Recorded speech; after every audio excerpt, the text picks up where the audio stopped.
비트코인이 마에 68K를 찍고 조정이 나왔습니다. 5분 만에 3K가 떨어지는 무빙이 왜 갑자기 나왔는지 제가 팩트 체크 해드리겠고, 여전히 하락론자들이 있습니다. 그 사람들의 근거가 얼마나 허무맹랑한지 뚝배기를 깨드리면서 오늘 이후 전략과 시나리오까지 영상 시작합니다. 네, 여러분 반갑습니다. 테넥스 미디어의 트레이더 송입니다. 자, 먼저 매매 복귀를 좀 해보면 이 구간이 고점인 줄 알았으나 제가 어제 이 구간에서 65K는 강력한 반등 구간이다. 그리고 이 하얀 지지선은 저항 라인이 될 것이고, 떨어져도 이 부분만 깨지 않으면 잡아볼만 하다. 이렇게 정확하게 말씀드렸거든요. 자, 어제 영상 보면 이 65K에서 지지받을 확률이 굉장히 높습니다. 쇼트 잡으신 분들이라면 여기서는 절반을 익절해야 되는 단계이고, 여기서 만약에 반등이 나오면 이 구간은 다시 저항 라인으로 바뀌겠죠. 그러면서 어느 정도 조정이 나오지 않을까 싶습니다. 근데 또 어떤 재료로 인해서 뚫고 이런 곳에서 상승이 나올 가능성도 있으니까 지금은 애매한 구간이다. 지금은 섣불리 롱을 잡으시면 안 됩니다. 자리가 잡히는 거 보고 이런 곳에서 들어가시는 거고. 자, 이 구간에서 말씀드렸는데 정확하게 저항 맞고 이 구간을 깨지 않으면 추가 상승할 수 있다. 이렇게 말씀드렸었죠. 그래서 저희 소통방에서도 영상을 보고 많이는 못 담았지만 적당히 잡아서 수익을 내신 분도 있더라고요. 자, 제가 소통방에서 간간히 출연을 하면서 이렇게 1대1로 질의응답도 해드립니다. 개인적으로 궁금하신 것들 질문해 주시면 제가 답변도 해드리니까 여러분들 편안하게 들어오시면 되겠고, 자, 급락이 나왔지만 다시 모조리 말아 올려버렸습니다. 자, 근데 이 68K를 깨기란 조금 쉽지 않을 거다. 이렇게 생각이 드는 게, 이 테더 도미넌스를 봐도 지금 채널 하단을 정확하게 찍고 머무르고 있습니다. 일봉인데 이 비트코인과 반대로 생각하시면 되거든요. 그래서 지금은 충분히 이런 구간까지는 흘러내릴 가능성이 있다. 여기서 계속해서 저항을 많이 맞아왔던 그런 흔적들이 보이죠. 그래서 어느 정도 충분히 조정이 나올 수가 있다. 그 가격대는 약 10% 정도인데, 그렇다고 해서 비트코인이 10%가 빠지는 건 아닙니다. 우리가 얼추 짐작해 보면 지금 구간에서 이런 식으로 이어보면 대략 이 채널의 중앙 부분을 저항받는 모습을 볼 수 있죠. 그러면 이 구간도 마찬가지고, 그러면 우리가 흘러내려도 이런 구간은 한 번은 터치해줄 가능성이 있다. 이렇게 보시면 되는데 그 구간이 한 65K 정도가 됩니다. 자, 지지 저항 구간을 한번 보면 65K 부근은 역시나 어제 이렇게 저점을 찍고 말아 올렸던 그 구간 라인이 되겠네요. 이 구간은 이제 강력한 지지 라인이기 때문에 떨어져도 이런 구간에서는 반등이 충분히 나올 수 있다. 그러면 우리가 가볍게 봤을 때 지금 이 추세선을 정확하게 맞고 조정 나왔지만 다시 반등 나오고 있는데, 이게 올라갔을 때 쌍고점을 찍고 하락을 할 수도 있다. 이렇게 보고 있습니다.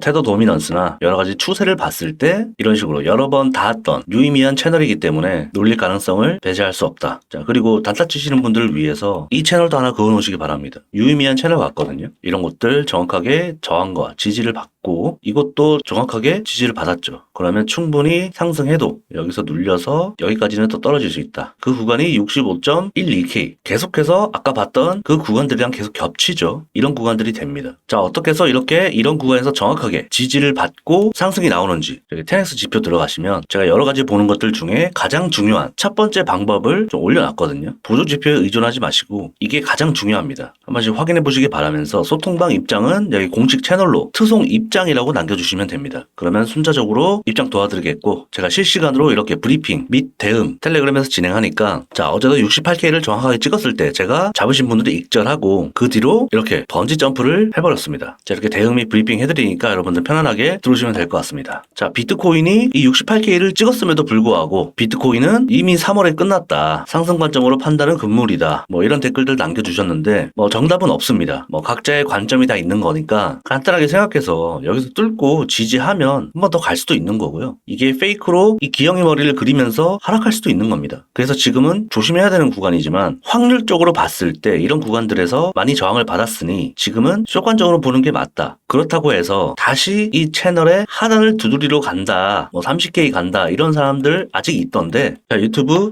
페페 아빠인가 뭔가 하는 사람이 알트가 여전히 이 회복을 못하고 있다. 그래서 비트코인도 결국 30K와 같은 폭락을 면치 못할 것이다. 이렇게 뇌피셜을 말씀하셨는데, 이 시총 상위 알트 재단 파운더들의 근황을 보면 비트는 이 알트처럼 재단에 의해 움직이는 그런 구조가 아니죠. 이게 가장 큰 리스크라고 볼 수 있는 게 사토시입니다. 근데 결국 밝혀진 건 아직 없죠. 자, 이더리움도 ETF가 승인이 됐고 발행을 하는데 왜 기관들이 이더리움을 안 사겠습니까? 기관들은 이 리스크를 굉장히 싫어하겠죠. 고객들 돈이니까. 시장 전체가 떨어지는 시장 리스크는 이 해지가 가능하지만 이 재단이나 파운더의 리스크는 개별 리스크입니다. 그렇기 때문에 굉장히 기관들은 꺼려하죠. 이해가 되셨는지 모르겠는데 이런 근본적인 차이를 모르고 그 유튜버분은 좀 하락장에 기우제를 지내는 게 아닌가 이런 생각이 듭니다. 말도 안 되는 소리라 생각이 들고요. 자, 그렇다면 어제의 급락은 왜 있었냐? 자, 미국 행정부가 이 엔비디아와 AMD의 반도체 수출을 제한한다. 그런 소식과 이 ASML의 실적 쇼크로 이 반도체 섹터가 급락을 했습니다. 자, 비트 또한 보다시피 같은 시간대에 이렇게 흘러내렸죠. 자, 여러분, 이 반도체 약세는 곧바로 나스닥의 하방을 이야기하거든요. 요즘 중국뿐만 아니라 중동에서도 이 AI 데이터 센터를 공격적으로 지금 투자 중입니다. AI 패권을 놓치기 싫은 미국에서 지금 제재를 가하고 있는 게 아닌가. 하지만 아직까지 구체적인 제재안은 없고 첫 뉴스이기 때문에 향후 이 기업들의 실적과 투심을 어떻게 이끌지 지속적으로 좀 체크를 해봐야 됩니다. 맞습니다. 물론 끼워 맞추기일 수 있습니다. 하지만 앞에 차트적인 얘기 다 했잖아요, 제가. 그러니까 거시적인 얘기를 하는 겁니다. 자, 그러니까 지금 이런 소식들이 예전에 18년도에 그 트럼프가 중국한테 과하게 관세 제재를 했잖아요. 그러면서 18년도에 하락장이 크게 왔었고 이런 것들을 조금 우려해서 급락이 나왔다. 이것도 한몫한다. 알고 계셔야 됩니다. 계속해서 이런 내용들은 제가 업데이트 해드릴 거고, 자, 비트코인의 미결제 약정이 올타임 하이를 갱신하기 직전입니다. 그래서 더더욱 지금은 약조정이라도 나올 수밖에 없는 구간이다 이렇게 생각이 들고, 항상 이렇게 급등이 나왔을 때는 조정을 피할 수가 없다. 지금 미 증시, 헤지펀드 모든 포지션들도 다 최대치이기 때문에 비트 또한 급격한 변동성이 생길 수 있다. 자, 그리고 내일은 유럽 중앙은행의 금리 인하가 예정되어 있습니다. 자, 유럽에 이어 미국, 내년까지 진행되는 이 금리 인하는 속도의 차이일 뿐이지 계속해서 금리 인하로 시장을 지탱해 줄 겁니다. 그러니까 지금부터는 장이 좋을 수밖에 없다. 제가 10월 달은 무조건 상승이다 말씀드렸었죠. 여기서 다시 폭락해서 50K를 찍는다. 그러면 채널 삭제해야겠죠. 10월은 중국도 마찬가지고 미국도 단기 채권을 풀면서 지금 유동성을 풀고 있기 때문에 돈이 시장으로 들어올 수밖에 없는 구조다. 수없이 얘기해서 여기까지만 얘기하겠습니다. 그러면서 중국이 좋아하는 지금 금 가격을 좀 살펴보면 경기 침체의 여파나 전쟁 여러 가지 이슈들이 있었지만 여전히 금은 스트롱하다. 유동성에 따른 수요가 지금 넘쳐난다는 것을 금이 직접적으로 보여주고 있습니다. 자, 올해 금 이 시가총액은 5조 달러가 증가했습니다. 비트가 현재 지금 시가총액이 1조 달러 초반임을 감안한다면 엄청난 유동성이 지금 금으로 들어와 있다. 중국은 공식적으로 비트코인을 금지했지만 금지 직전까지는 채굴 국가 1위였습니다. 지금은 중앙아시아로 넘어갔지만, 자, 코인텔레그래프에 따르면 올해도 중국 지역 채굴풀의 해시레이트가 절반 이상으로 나타났습니다. 암암리에 이 중국 자본이 비트에 영향을 끼치는 건 알려진 사실이죠. 현재 지금 중국의 부양책이 당장의 상승 원동력은 아니지만 분명히 그 유동성은 비트코인에도 흘러 들어올 수밖에 없다. 이 해시레이트가 설명을 해주잖아요. 자, 대선 이야기를 잠깐 해보면 최근 미 대선 지지율도 트럼프가 앞선다는 소식이 많아지고 있습니다. 무엇보다 지금 주식쟁이들이 이렇게 빠른데 트럼프 미디어 주가를 보면 최근 한 달 사이 급격하게 상승했다. 이제 트럼프로 기세가 넘어간 것으로 보입니다. 대선이 이제 코앞인데, 자, 암호화폐 큰 훈풍을 불어넣어주길 기대가 좀 됩니다. 앞으로 남은 10월, 11월 연말까지 비트코인은 얼마가 돼 있을지 여러분 댓글로 본인의 생각을 한번 적어주시기 바랍니다. 저도 굉장히 궁금하거든요. 저는 연말에 못해도 90K 정도는 갈 거라 보고 있습니다. 자, 오늘 이후 관점은 오늘은 앞부분에서 제가 다 말씀드렸기 때문에 결국에는 지금 이런 지지 라인들이 굉장히 중요하고 이 추세선도 저는 올라오면 맞더라도 쌍고점을 찍고 조정이 어느 정도 나올 거라 보고 있습니다. 최종적인 가격대는 어제 새벽에 이렇게 저점을 찍은 이 라인이 될 거라고 보고 있습니다. 그래서 올라오면 여러분들은 한번 쇼타점을 노려보는 것도 괜찮지 않을까 이렇게 생각이 듭니다. 자, 그래서 실시간 브리핑이나 대응 같은 것들은 제가 이렇게 텔레그램에서 하고 있으니까 여기 트송 입장이라고 남겨주시면 됩니다. 순차적으로 입장 도와드리겠고, 오늘 영상 여기까지 하겠습니다. 도움이 되셨다면 구독, 좋아요, 댓글, 공유까지 부탁드리고요. 양질의 영상으로 다시 찾아오겠습니다. 테넥스 미디어의 트레이더 송이었습니다.